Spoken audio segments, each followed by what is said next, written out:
c'est le Moutard Relax.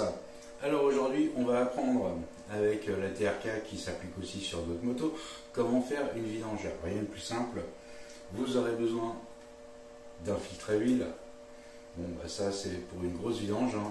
Après ça peut être un complément ou autre en fonction.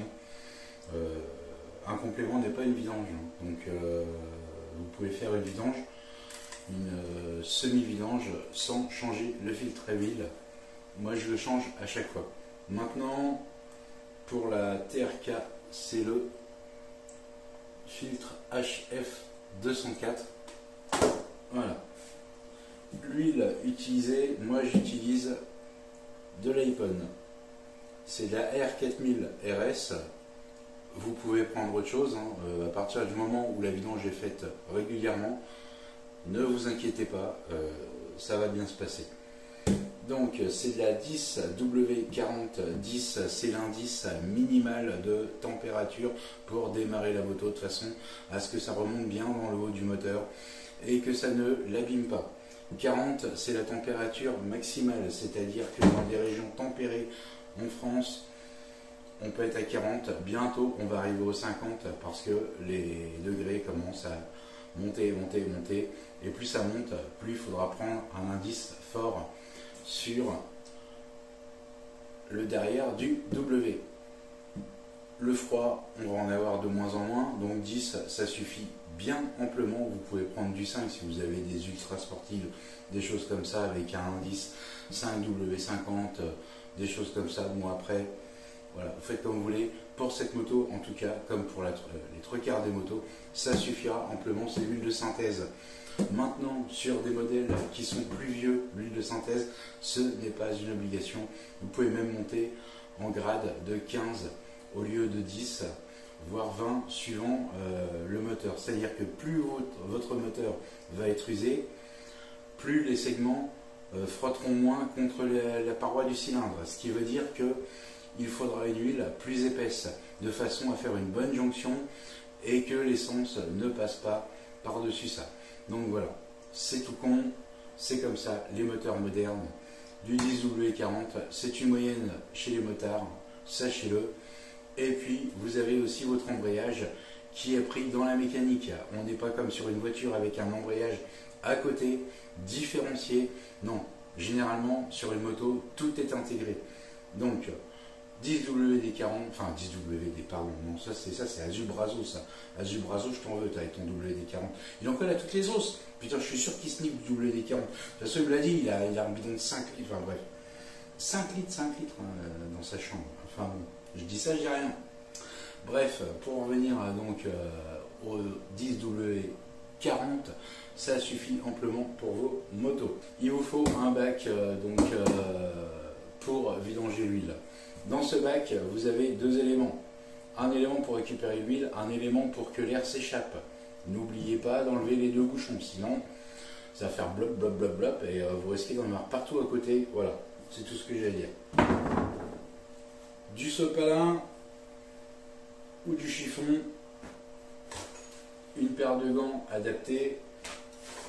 Si vous préférez les mapas de maman, allez-y. Par contre, les mapas de maman, vous allez vous faire engueuler.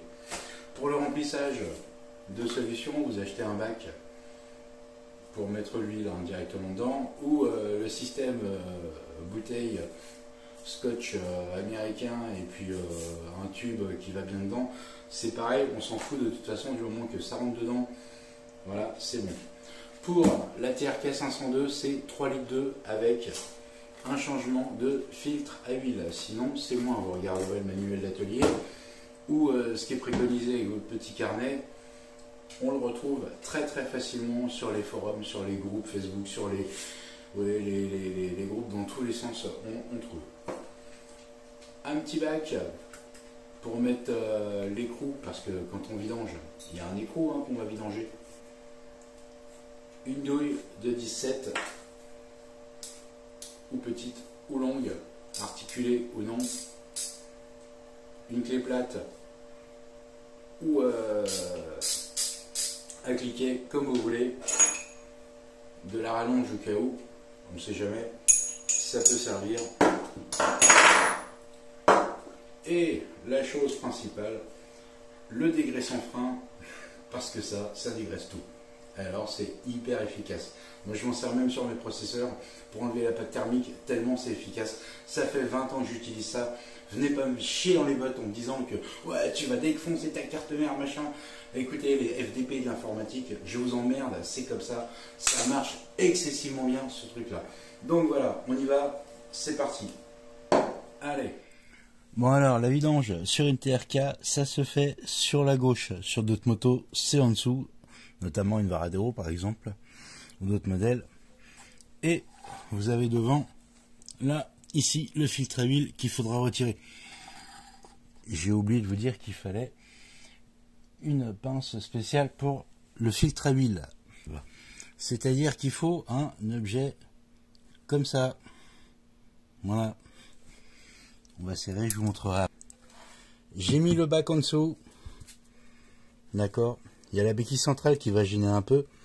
Donc on va reculer un petit peu parce que là, ça va gicler par là.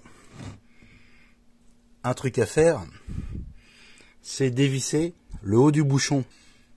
Donc là ici, tu dévisses le bouchon. Où tu... Putain, il fait chaud aujourd'hui. Hein. Moi je te dis pas, et là j'ai chaud. J'ai vraiment très chaud là. T'as vu mon doigt là? Ouh, mon doigt. Et voilà là, mon doigt. Là, c'est le bouchon de 17. L'écrou, hein, pas le bouchon. Donc, dans mon petit bac, j'ai mis mon bouchon de remplissage. Important. Puis je me suis mis un petit tapis. Bah hey, je me fais vieux bonhomme. Hein. Donc j'ai besoin de quelque chose d'agréable. J'ai mis les beaux gants. Hein. Non, parce que je te dis de mettre des gants, mais je les mets pas en fait en général. Je préfère avoir les doigts tout dégueulasses. Quand j'arrive le lundi matin voir les collègues. Ah merde! Oh bordel de merde! Sur la TRK c'est pas du 17. C'est peut-être du 19. C'est du 19. Bon, j'ai mis ma clé de 19. Je vérifie que je dévisse et que je visse pas. Aïe, oh putain, ça fait mal. Dis donc, qu'est-ce que je t'ai dit tout à l'heure là? Je t'ai dit un truc. Je t'ai dit que pour vider l'huile, il fallait enlever les bouchons. Je les ai pas retirés.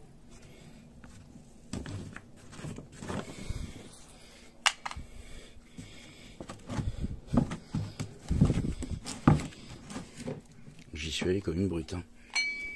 Voilà. Les bouchons, ils sont retirés.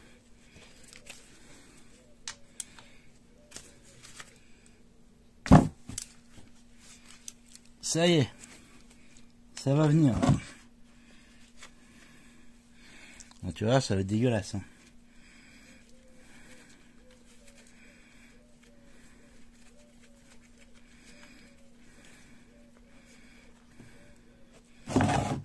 Ah, je t'avais dit, hein, il fallait... c'est bien de mettre des gants quand même. Hein.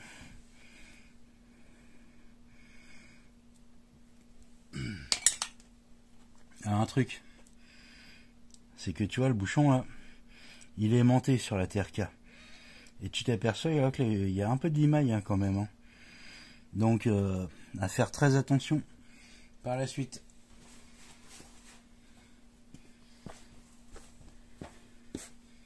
Ce pas-là, c'est bien pour la branlette, mais c'est mieux pour nettoyer les outils. Donc là, on s'aperçoit qu'il y a quand même un peu de limaille. Hein. Ça veut dire que le moteur, il a bien tourné. Voilà, tu vois. Là, c'est nettoyé, là, c'est propre. Oh là là, j'en ai mis partout. Je te montre le truc, je regarde pas. Oh, le bordel que j'ai foutu. Oh là là là. J'ai été obligé de tout dégraisser. Oh, le con. Là, le merdier, toi. Vous pouvez vous lâcher dans les commentaires. Hein. Hashtag le roulax, il gicle partout.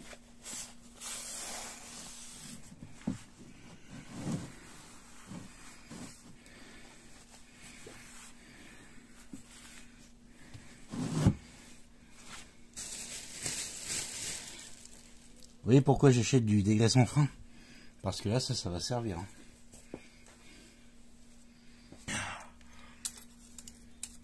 Le filtre.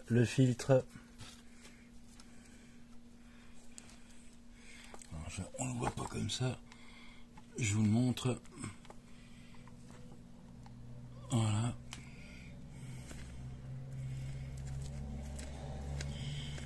Vous prenez l'outil adéquat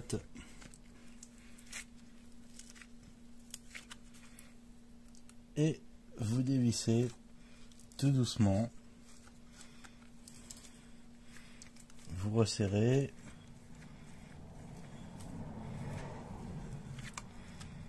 Voilà. Là, ça va venir tout seul. Vous enlevez l'outil qui sert un filtre. Et vous dévissez pas complètement, sinon vous en foutez partout. Donc une fois ça va, deux fois, hein. Ça va bien.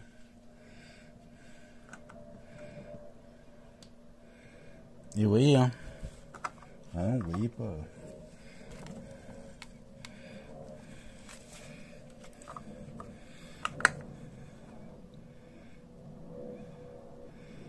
Ça dégueule.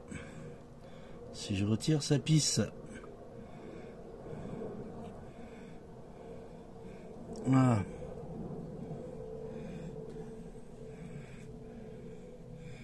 Et tout ça, ça va à la déchette, hein, évidemment.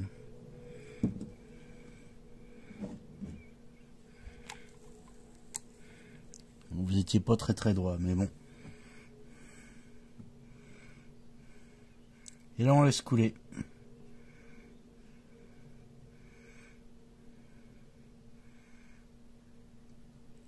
Alors, une chose que je vous ai pas dit, c'est vrai, j'aurais dû vous dire, c'est que c'est bien de démarrer la moto une heure avant, histoire de la faire chauffer, et puis ensuite de la laisser reposer de façon à ce que l'huile,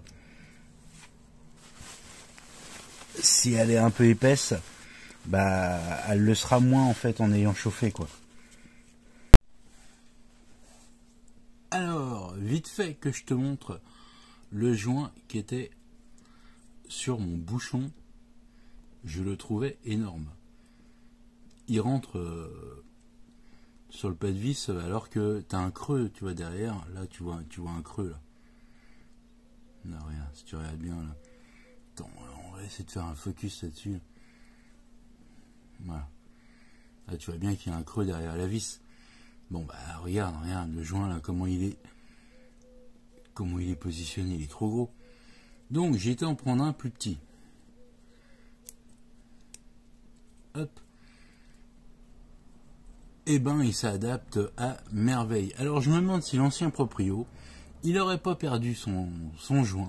Donc là, on va mettre le nouveau filtre. Avant de mettre le nouveau filtre, on va essuyer tout le contour. Parce que tu vois, j'essuie un peu sur le dessus. Mais tu t'aperçois qu'il y a plein de marques qui restent. Hein, bah, quand tu roules, hein. T'as de la merde. Hein. Donc, il va bien falloir nettoyer ça. Tu prends de l'huile neuve. Tu mets de l'huile neuve sur le nouveau joint du nouveau filtre. Et tu revisses à la main. Tu serres à la main sans forcer trop fort. Ça suffira, t'inquiète pas, ça va tenir, hein, ça va pas se barrer. Hein. C'est pas la peine de visser comme un porc. Alors, je sors le nouveau filtre, j'enlève le plastique, bien évidemment. Bon, bah, je te parlais de mettre de l'huile dessus. C'est pas la peine, il y en a. Il y en a déjà, pas la peine. Je le mets de côté.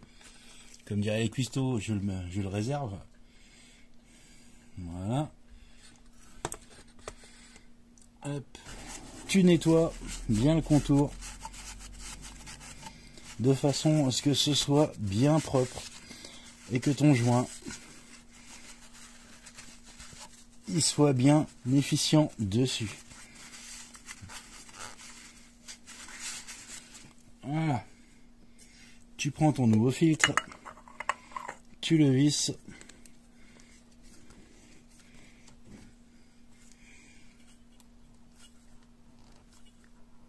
Voilà. Pas plus, hein, ça sert à rien. Fais bien gaffe au capuchon à côté. Donc tu nettoies bien. J'ai changé au fait, hein, j'ai remis un nouveau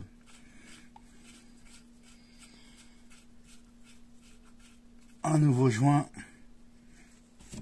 Heureusement pour moi, il m'en restait un. Voilà. Tu prends ta superbe clé, tu la fais cliquer dans le bon sens.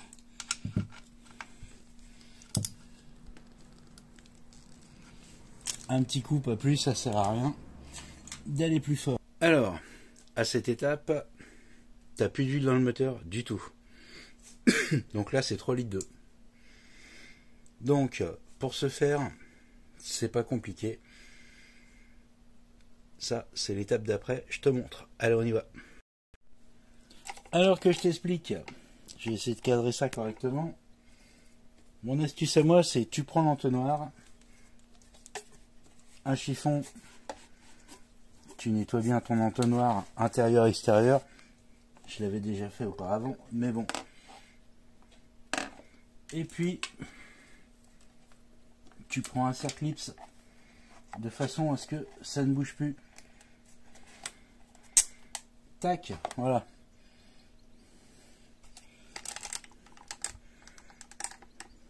Regarde. C'est pas belle la vie? Alors, et je remplis.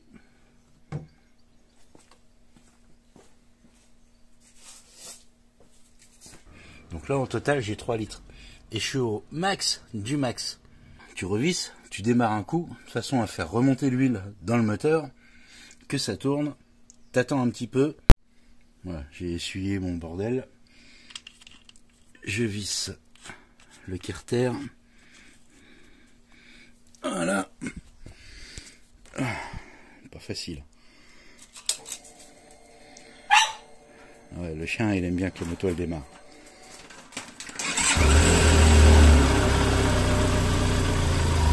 Tu laisses tourner un petit peu. C'est pas la peine d'aller plus pour le moment. Et regarde. Magie! Magie! Il n'y a plus d'huile. Merde!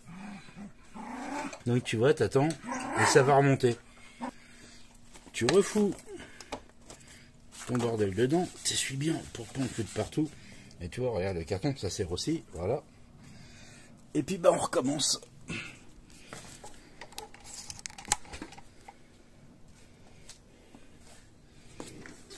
On va mettre... Donc j'attends que ça finisse de couler. Et je vais remettre un petit coup de moteur. Hop là. Je bouche. Je visse le bouchon. Parce que si tu laisses ouvert, tu vas avoir de l'huile partout sur la moto.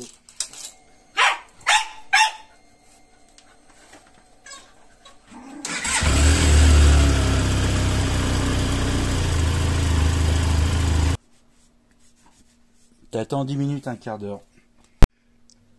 Voilà, donc là, si on regarde bien, pas évident de le voir. Mettons comme ça peut-être. Le niveau est au plus haut. Il est même un peu limite, tu vois. Bon, il est vraiment au haut du haut. Je conseille pas de le mettre jusque là. Là, je vais même retirer un tout petit peu d'huile pour être sûr d'être bien à ce niveau-là. Mais c'est tellement fin le réglage que voilà. Bon bah voilà. Terminé pour cette vidéo. À une prochaine.